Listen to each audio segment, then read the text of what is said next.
This happened to me back in 2012 in Capiz. Capiz is probably the one province in the Philippines where even people in Manila will joke about the monsters being real. I was 21 years old at the time. I was staying with my mom's relatives for a few months after school. If I'm being honest, I never really bought into the whole Aswang or Manananggal stories. Never really cared for any of the spooky tales that people in my country would tell and be fearful of.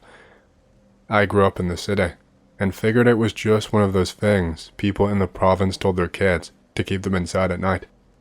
I thought it was like a cultural joke until I found out firsthand just how serious people there are about it.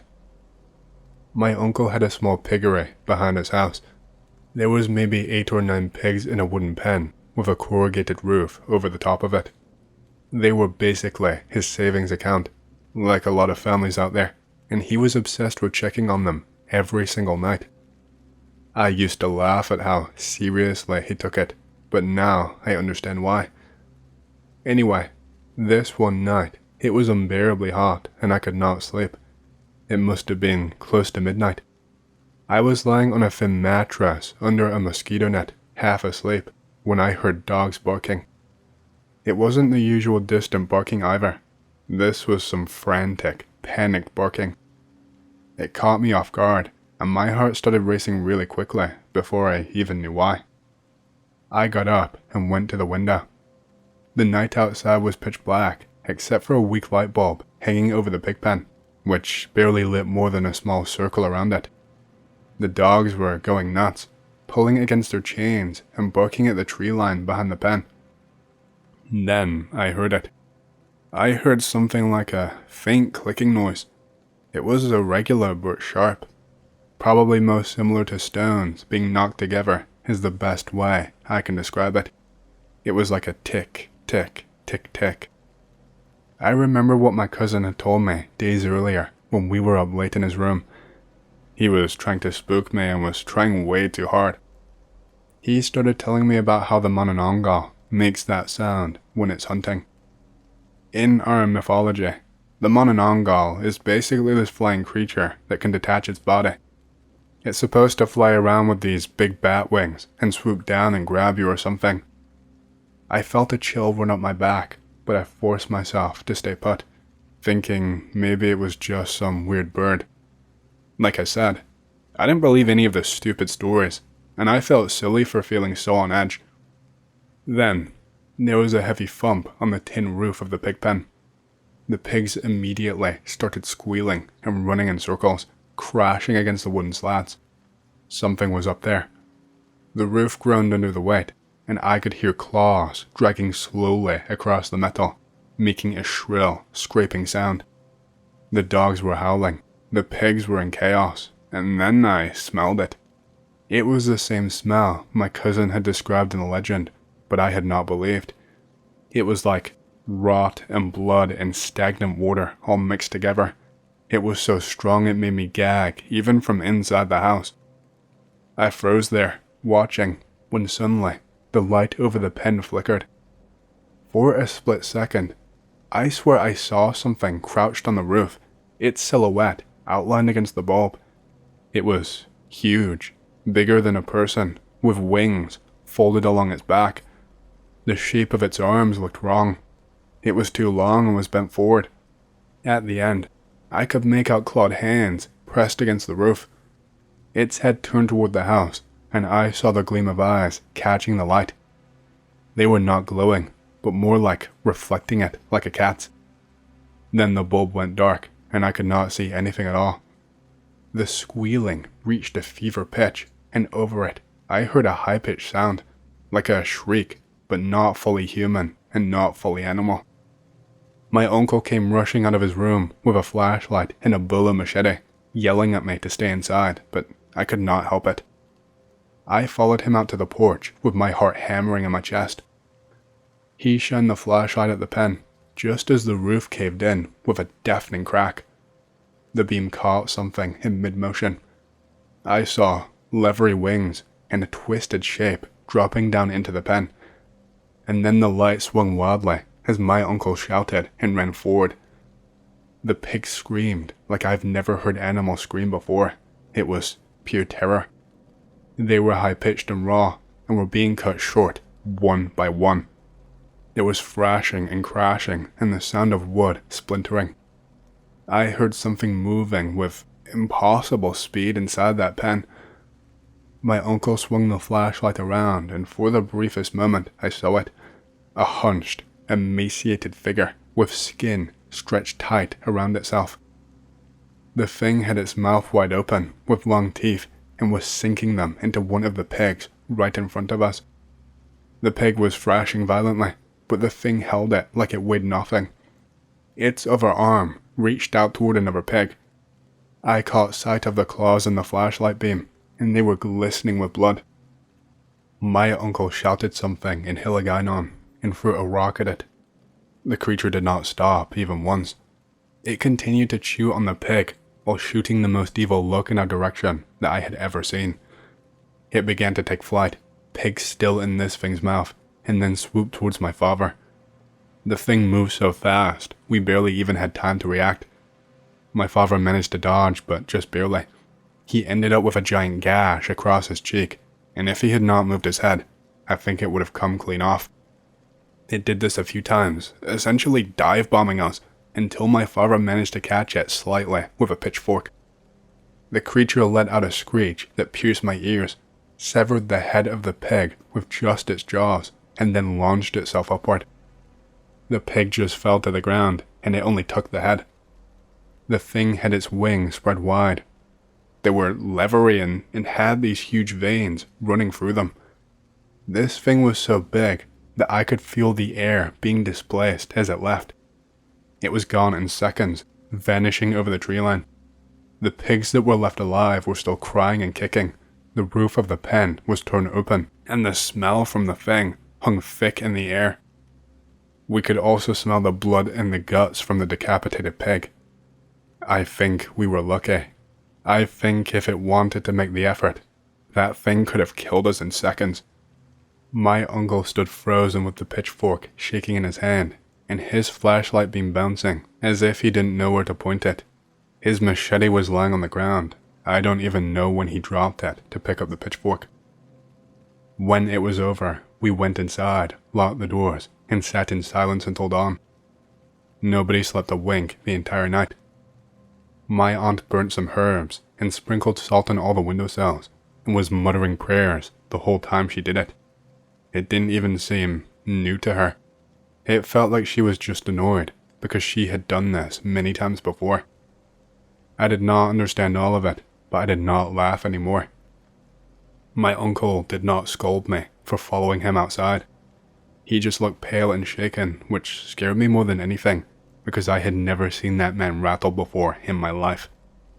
Once we had calmed down enough, we went to check the pen again, now that it was daylight. 2 more pigs were gone entirely, nothing left but blood on the floor and splintered wood. One was half-eaten, torn open in a way that no wild dog or cat could ever have managed, its insides spilled out in the mud. Of course, one was now only a torso, with chunks taken out of it and deep cuts and gouges in its skin. The others were alive but skittish. They just pressed themselves into the far corner of the pen while they trembled. On the roof, the tin was bent down with deep dents, and there were long gouges that looked like claws had dug into it. My uncle pointed out the tracks in the dirt behind the pen. The tracks were large. They were partially human-like, but with elongated toes and sharp impressions at the end, as if talons had pressed into the soil. Word spread fast through the barangay. Neighbors came by to see the damage, and everyone was murmuring about the creature. Some swore they'd heard the tic-tac during the night too. Others claimed they'd seen a figure flying over the fields just before dawn. Nobody doubted what had happened, though nobody wanted to talk about it too loudly either. By afternoon, people had brought over garlic, salt, and even a crucifix to hang by the pig pen. My uncle accepted everything with a grim face, and forbade me from wandering outside alone again for the rest of my stay. The strangest part was how quickly everyone moved on. Like this was not shocking, but just another risk of living there. They talked about it the way you'd talk about a bad storm or a thief breaking in, just disturbingly matter of fact. That disturbed me almost as much as the attack itself. It made me think this was not rare. It made me think that everyone already knew, and I was just the outsider who had to learn the hard way. I left a few weeks later and went back to the city, but this is something that has always stuck with me. I was stationed in the Philippines in the early 2000s with the US military. I was technically attached as a liaison and observer for joint training, but anyone who's ever worked in that kind of posting knows the deal. You're supposed to observe, take notes, help with training, and not officially participate in operations. On paper, it's all about capacity building and partnership. In reality, if you're out in the jungle with a unit and shit happens, you are not sitting on the sidelines. You're just another guy on patrol with a rifle in your hands and the same nerves running through your stomach. It was during the height of the Abu Sayyaf problem, so there were actual firefights happening in remote areas, and the Philippine army was stretched thin, trying to deal with both insurgency and banditry. My orders were basically to accompany a local infantry platoon on a sweep after a series of disappearances in a rural barangay not too far from Zamboanga. Villagers had been reporting livestock going missing, then kids, then whole families just not showing up in the fields. At first, everyone assumed it was kidnapping for ransom, which was pretty common at the time. But what made it strange was that there had been no ransom notes. There was no communication after the disappearances, literally just nothing. These people had just vanished off the map, leaving houses half lived in, meals still on tables, and laundry left hanging on lines. Not a word to any family, not a sniff of trouble, and basically no clues as to their fate or whereabouts. We set out early in the morning.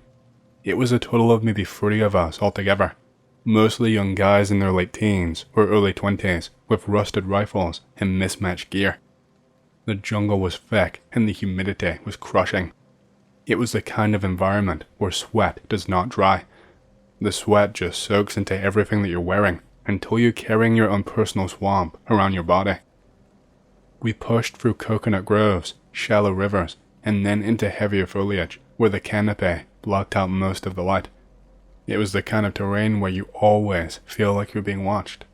Seriously, you have to be on edge 24/7 in a place like that because anything can happen at any time, and anything will happen. You can't see more than 30 feet in any direction before everything is swallowed in vines and leaves. The chatter of birds and insects fills your ears so much it almost feels like static. We reached the barangay after a half a day of walking. It wasn't big. It was maybe a dozen houses on stilts made from bamboo and wood, with a dirt clearing in the middle where kids should have been playing and old men sitting with cigarettes. But it was dead quiet. No people, no dogs, no chickens, no sound at all, except the buzz of flies. The smell hit first. It wasn't anything as drastic as the smell of bodies. It was just the sour reek of food left to rot in the heat. We checked the houses one by one, weapons at the ready, expecting to find armed men hiding, or maybe hostages tied up. Instead, we found bowls of rice gone moldy, plates of fish crawling with maggots, clothes left folded neatly on mats, and in one case, a baby's crib with a blanket still inside, but no baby. Nothing looked looted. There were no bullet holes or spent shells present anywhere. It wasn't the aftermath of a firefight, like we expected to see. It was as if every living thing had just walked out of the village and never come back. Command decided we would hold a position overnight, set a perimeter, and wait for instructions. Radios were unreliable out there, but they wanted us to stick around in case whoever had been responsible came back. I volunteered for second watch that night. The first few hours were uneventful. The jungle was alive again at night. All the noise of frogs and cicadas came back with full force, but under it all was something else. Every once in a while, I would hear what sounded like a baby crying out in the distance. It was faint and short. The first time I heard it, I froze and looked at the guy next to me, and he gave me a look back that told me he'd heard it too. We both knew it didn't make sense because the sound carried too clearly, as if someone was deliberately projecting it. One of the sergeants muttered that it was an old trick used to lure men off their posts. Still, nobody moved. We just stayed where we were, rifles ready, pretending we had not noticed. An hour later, the perimeter shifted. I did not see it directly, but 2 men on the far side vanished. There was no gunfire or any shouting. There was just a rustle of leaves and then silence. When their squad leader next checked on them, they were just gone. Fully grown men, trained fucking soldiers, just vanishing like they never existed. I mean shit, we had no idea what was even happening to them. At first we thought maybe they'd slipped off to take a piss and gotten turned around, but then we found the trail. It wasn't a trail of footprints, oh no. It was so much more terrifying than that. There were just drag marks in the dirt, like something had yanked them both back into the tree line. There were streaks of blood too. The streaks started out thin at first, and then got heavier the further the trail went along. It was as if their bodies had been opened and leaked across the leaves while they were being dragged. We followed maybe 10 meters before command called us back. They told us it was too risky and way too dark. They said it was not worth losing more men. Fuck that shit. So not only did we have to contend with something fucking taking people out here, these useless fucks would not even try to save us. The 2 missing were written off as possible abduction, and we reinforced the perimeter with everyone else on full alert. Fuck. If I had even slightly more power, I would have caused a massive stink. Just trying to stay together and alive was all I could focus on at the time though. The fear and the anxiety would not let me focus on anything else. Nobody slept after that. Every few minutes, the crying sound came again. The sound was always bouncing around in different directions, which made it impossible to try and locate where it was coming from. It was sometimes so faint it seemed miles away, but then sometimes so soft it felt like it was coming from inside the houses we had just searched. We managed to last until dawn, and we did not have another disappearance, though half the men were half mad from exhaustion and fear. In daylight, we searched again, this time carefully, and found the bodies of the 2 who had been taken. They were maybe 50 meters into the jungle, hanging upside down from a tree branch by what looked like their own intestines. Their skin was fucking peeled back in strips, like something had tried to dress them out the way you would dress a deer. Their weapons were missing, and their helmets were tossed aside. The wounds were not made by knives or bullets, and they were not consistent with animals either. The cuts were too clean, and the bodies were drained, almost dry of blood. It was like someone had taken the time to bleed them out, or had used something to manually suck out all of the blood from the bodies. Our command made the call to withdraw immediately, and I was not fucking surprised. They did not even need to give us any kind of explanation. We were ready to get the fuck out of there. They just told us to leave everything behind and not even bother packing. Later, when the official report was written up, the 2 men were listed as KIA due to enemy ambush. The photographs of their bodies never circulated outside the unit, and nobody I talked to after that would admit to seeing what we saw. The barangay was declared abandoned due to insurgent activity, and no further sweeps were ordered in that sector. Even now, I can't tell you what actually happened out there. I don't know if it was human, if it was something people in the area had always known about and just did not talk to outsiders about, or if it was some nightmare we walked into by accident. What I do know is that 30 armed men with rifles and grenades spent a night in that village and still came out shaken like kids. And when we left fast, like even the officers were scared to be there a second longer than necessary. Hey, hope you've enjoyed the story so far. If you want to hear more, make sure to subscribe, like the video, and leave a comment because it lets YouTube know you like the content and helps more people to see these videos. My next big goal for the channel is 100,000 subscribers, and as a celebration, I will be doing a Q&A video once we hit that goal. Thank you, and back to the stories. Okay, I have a story. This happened when me and a friend decided to hike on a mountain in our region. we do a night hike because it is more challenging. Me and my friend, let's call him P, got on our destination at almost 6 p.m. We talk to the locals and tell them that we will do a night hike. We prep and headed to the hiking trail. For almost an hour of walking, we hear random shuffling on the side of the path, like there is something walking with us, but on the side of the path. I ask P if he is hearing this too. P just nods and tells me to ignore it, but his pace gets faster. We start seeing some shadows or dark figures on the side path. I tell it to P again. He just tells me again to ignore it. We were definitely being followed. I just do what P said and continue on walking. For a few minutes, whenever I looked in that direction, where I would see a shadow, I could see like 4 of them now. And when I looked to the other side, there is a shadow there walking with us too. I tell P again. He looks at me with teary eyes and tells me just to continue my walk. What choice do I have? We reach the campsite after a good 3 hours. We look around and there is no more shadows.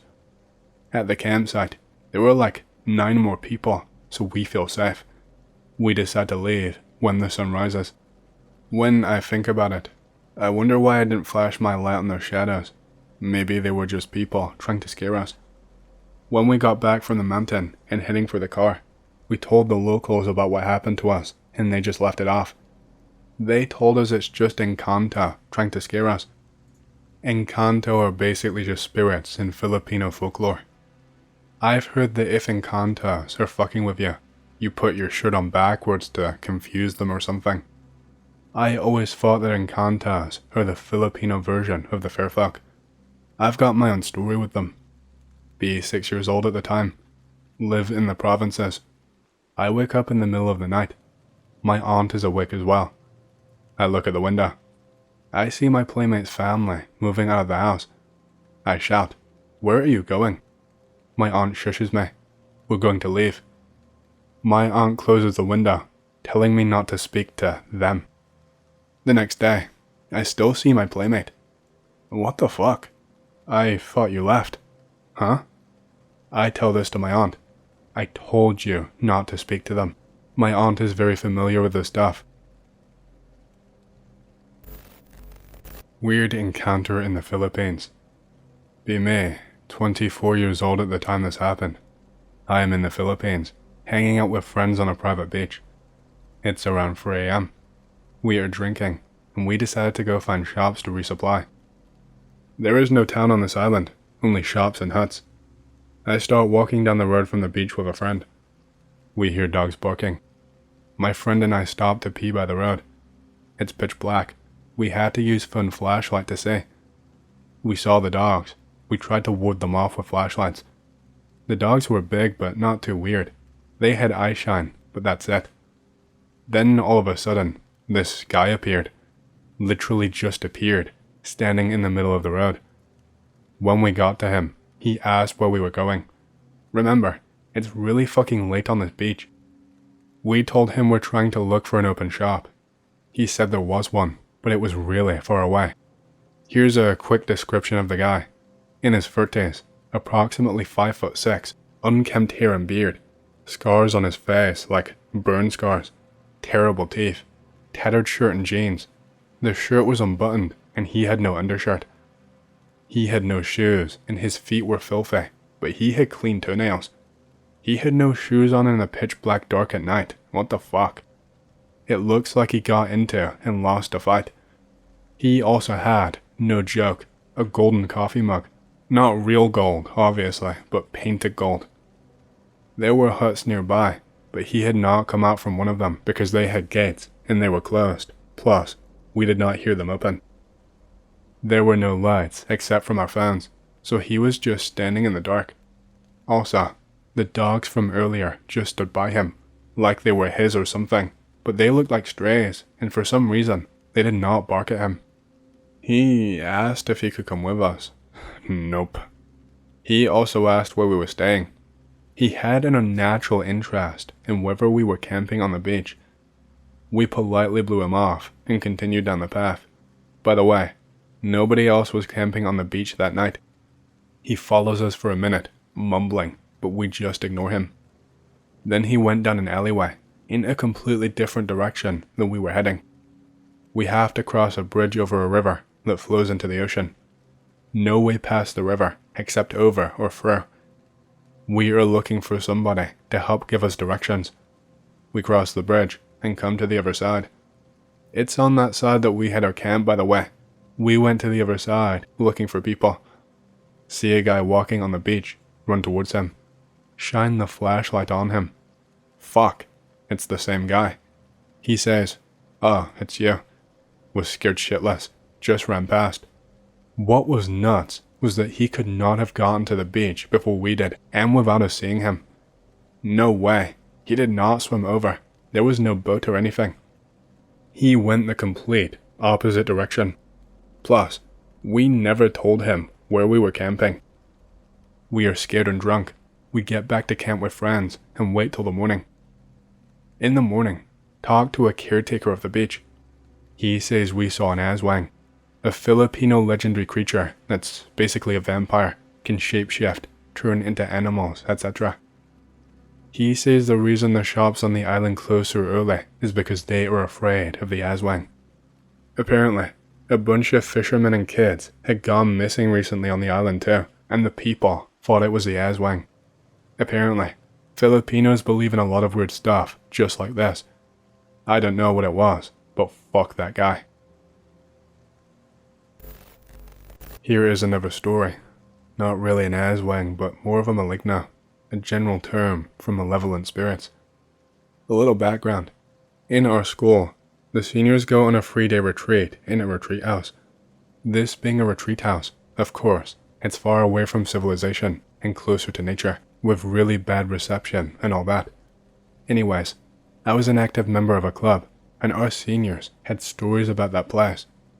1 year later, our batch will have our own stories from that place, but for now, I will tell these spoopy stories. Be senior graduating student. Retreat week is here. Everyone is hyped. The program only has 2 sections, so we get a different room from the others, with more students. Boys and girls are assigned to a different hall, because hormones. The girls get the hall down the left, and the boys on the right, both on the 2nd floor. The first night, everyone is still full of energy. One nerd comments on the temperature. Everyone agrees, it is unusually cold as fuck.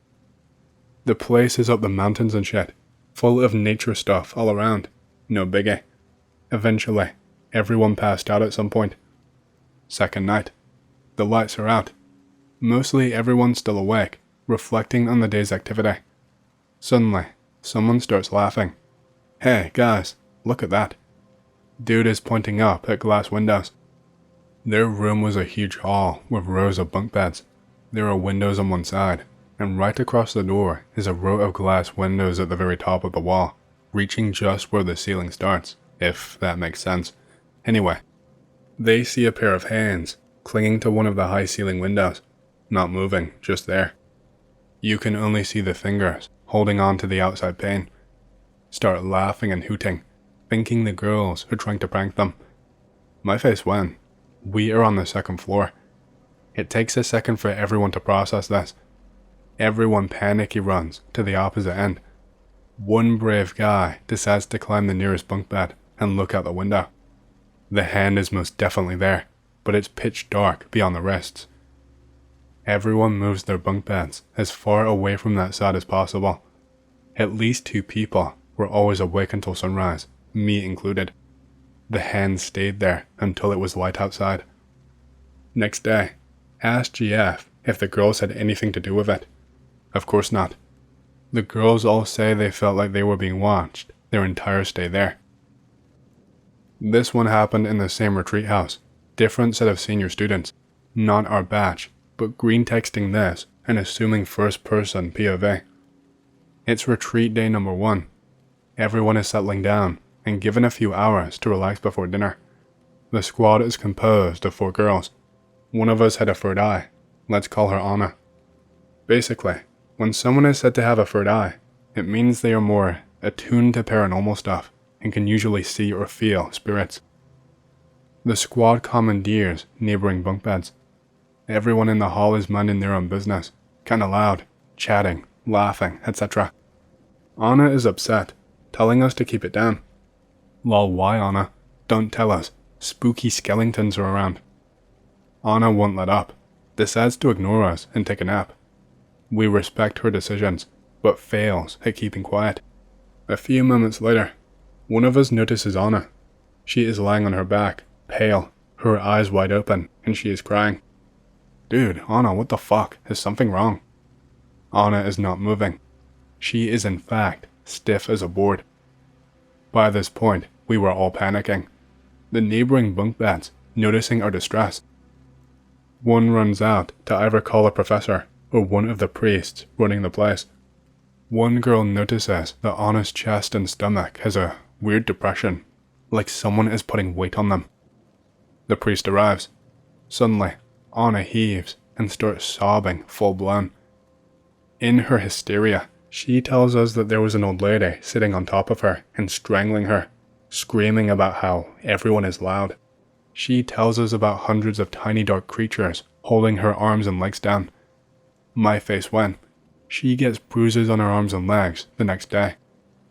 The rest of this day, everyone was quiet. Pretty sure no one slept at night either.